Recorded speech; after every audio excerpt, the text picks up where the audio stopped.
Bismillahirrahmanirrahim. Nahmaduhu wa nusalli ala rasulihil karim, amma ba'd.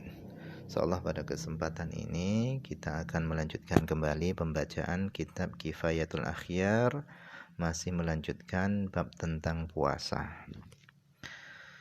Qala, telah berkata Syekh Abi Suja, beliau mengatakan wa ta'ammudul qai'i, yaitu sengaja muntah, wa kadza, begitu juga adamul ma'rifah, tidak mengetahui bitorofayin nahar, dengan dua ujung siang.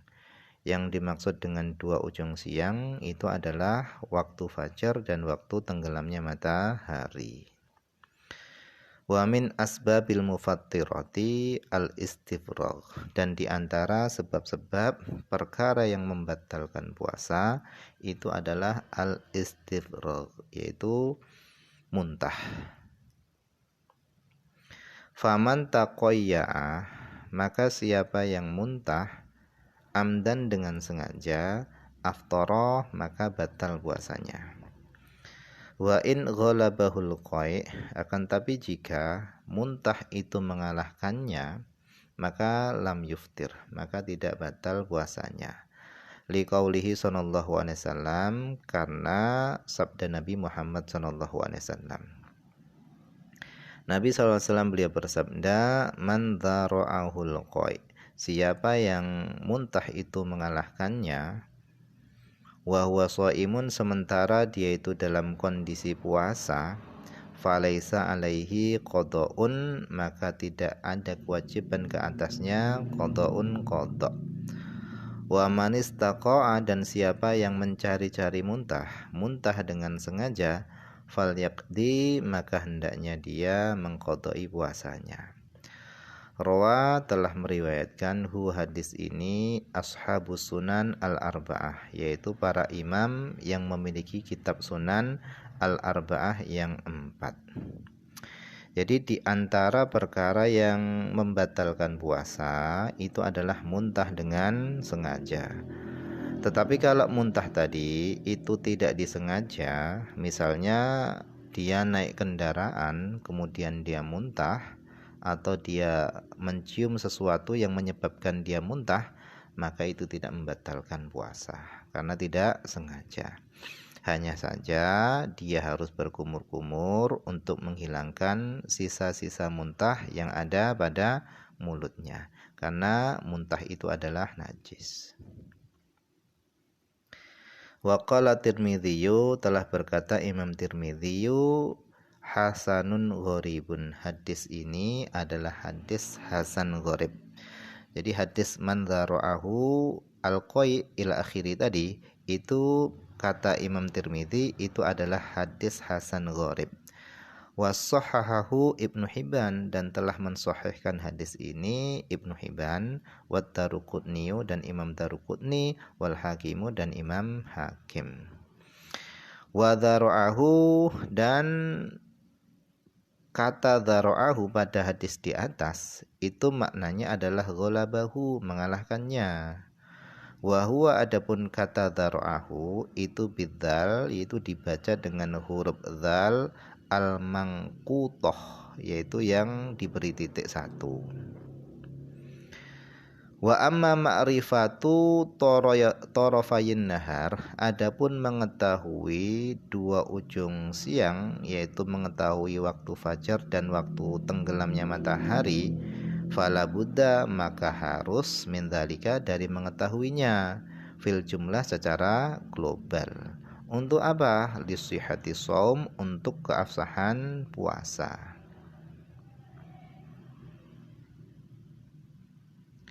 Hatta launawa ba'da tulu'il fajri, bahkan launawa, seandainya seorang berniat, ba'da tulu'il fajri, seorang berniat puasa setelah terbitnya fajar, la yasihu shaumuhu, maka tidak sah puasanya. Au akala, atau seorang makan, mu'taqidan, hal keadaannya dia itu meyakini annahu lailun, bahwasanya waktu itu adalah malam hari. Wa kana qad tala'al fajru, dan ternyata fajar telah terbit. maka lazimahul qada, wajib baginya mengqadai puasanya. Jadi mengetahui kapan waktunya fajar dan kapan waktunya tenggelam matahari ini adalah wajib dan ini penting karena hal ini berkaitan dengan sah tidaknya puasa. Jadi ketika seorang makan dengan meyakini bahwasanya waktu itu adalah masih waktu malam, ternyata waktu itu sudah fajar. Fajar sudah terbit, maka puasanya batal. Puasanya batal dan wajib baginya mengqadai puasanya.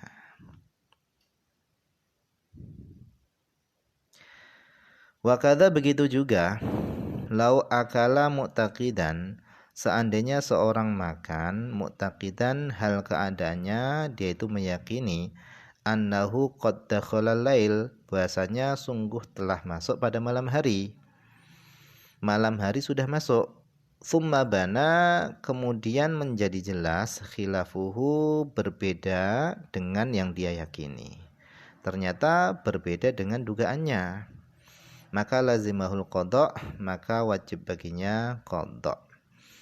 Jadi seorang meyakini bahwasanya waktu itu sudah masuk malam hari, sudah tenggelam matahari. Tanpa meneliti dulu dia langsung buka puasa.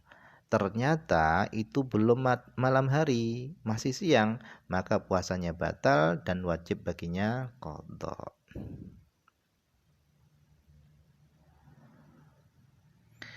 Hatta lau akala akhiran nahar, bahkan seandainya seorang makan akhiran nahar pada akhir siang hari, hajman secara langsung tanpa meneliti, bila dhannin dengan tanpa menduga, maka faharuman fahuwa haramun, maka yang demikian itu haram. Bila khilafin dengan tanpa ada perbedaan pendapat. Naam, ya memang hukumnya seperti itu, tetapi idza ghalaba ala dhannihi al-ghurubu bil ijtihad bi wirdin wa nahwihi jazalahu al-aqlu ala sahih.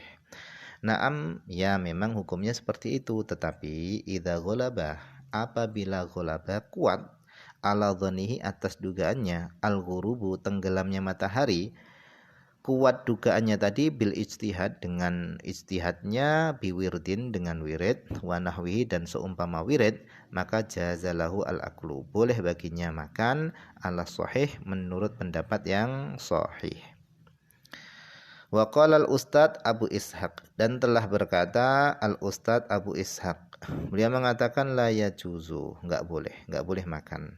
Kenapa? Liqudratihi, karena mampunya dia, alal yakin, atas yakin, bisabri, dengan menunggu, dengan sabar menunggu. Wal ahwatu, dan yang lebih hati-hati, liswaimi, bagi orang yang berpuasa adalah alla yakula, hendaknya dia enggak makan hatta yatayaqqana, sampai dia yakin ghuruba syamsi, tenggelamnya matahari. Wallahu a'lam. Qala, telah berkata Syekh Abi Suja, walladzi yuftiru bihi shaimu asyratu asya'a. Walladzi, adapun perkara, yuftiru yang menjadi batal, bihi dengannya, dengan alladzi, as-shaimu orang yang berpuasa, itu asyratu asya'a, ada 10 perkara. Yang pertama, ma wasala amdan ilal jauf awir ra'si, yaitu sesuatu yang sampai dengan sengaja, ilal jauf, sampai kepada jauf, rongga, awir ra'si, atau sampai kepada kepala, atau al-huknatu, huknah ini adalah memasukkan obat, min ahadis sabilaini, dari salah satu dari dua jalur, yaitu jalur lubang depan, yaitu untuk kencing, dan jalur untuk belakang, yaitu dubur. Memasukkan obat melalui salah satu dari dua jalur tadi. Kemudian wal qai'u amidan, muntah dengan sengaja. Kemudian wal wat'u fil farji, jima di dalam farji. Wal inzalu, dan mengeluarkan air mani, an mubasyaratin, yaitu karena persentuhan. wal haid dan haid, wan nifasu dan nifas, wal junun gila, waridatu dan murtad. Nah, 10 perkara ini adalah 10 perkara yang membatalkan puasa. Idza shahha shaum bi syurutihi wa arkanihi, ketika sah apa puasa, ketika puasa sah bi syurutihi dengan syarat-syaratnya puasa, wa arkanihi dan dengan rukun-rukunnya puasa, falibutlanihi asbabun, maka bagi batalnya puasa itu ada beberapa sebab. Minha diantaranya, diantara sebab-sebab yang membatalkan puasa adalah idkhalu ainin minadh-dhahir ilal jauf, yaitu memasukkan ain benda minadh-dhahir dari bagian luar tubuh ilal jauf kepada bagian dalam tubuh. Wa arada dan menghendaki asyaikhu siapa syekh bil jauf dengan perkataannya jauf, beliau menghendaki al-batna yaitu perut. Jadi yang dimaksud jauf oleh syekh itu adalah batna yaitu perut. Walihada oleh karenanya dzakarahu, syekh tadi menyebutkan jauf tadi mu'arrafan yaitu secara dimakrifatkan, yaitu dalam keadaan dimakrifatkan. Falihada oleh karenanya sagha tepat lahu bagi syekh tadi ba'da dzalika setelah menyebut jauf tadi dzikur ra'si wal huknah, menyebutkan kepala dan huknah.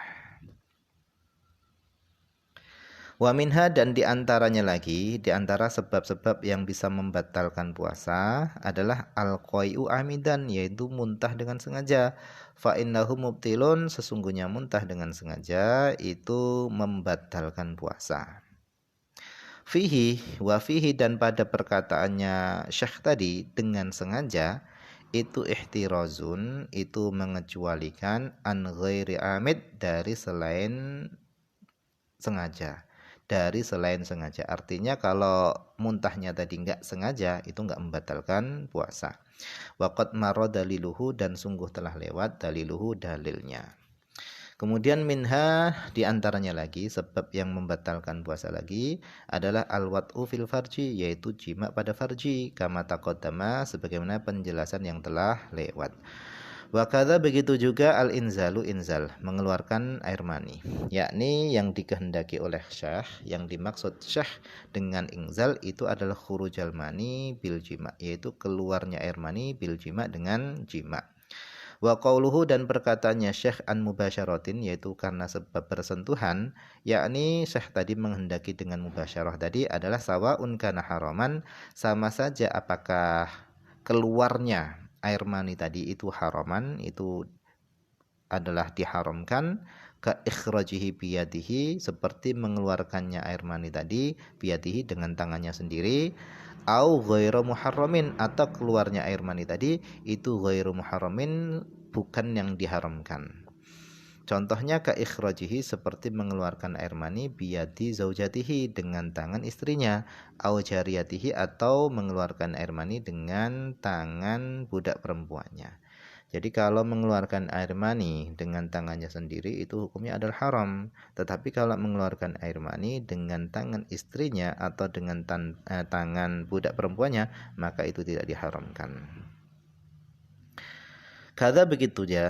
Kada demikian, qala telah mengatakan yang demikian itu ba'du syurah, yaitu sebagian pensyarah. Wajhul iftar, adapun segi membatalkannya keluar air mani tadi itu adalah annal maqsudal a'zam, bahwasanya tujuan terbesar minal jima daripada jima itu adalah al-inzal, yaitu keluarnya air mani. Fa idza harumal jima, maka apabila jima itu diharamkan, wa aftara dan jima tadi membatalkan puasa bila inzal dengan tanpa keluarnya air mani, kanal inzalu aula bidzalika, maka adalah mengeluarkannya air mani itu lebih, keluarnya air mani itu lebih layak bidzalika dengan membatalkan puasa.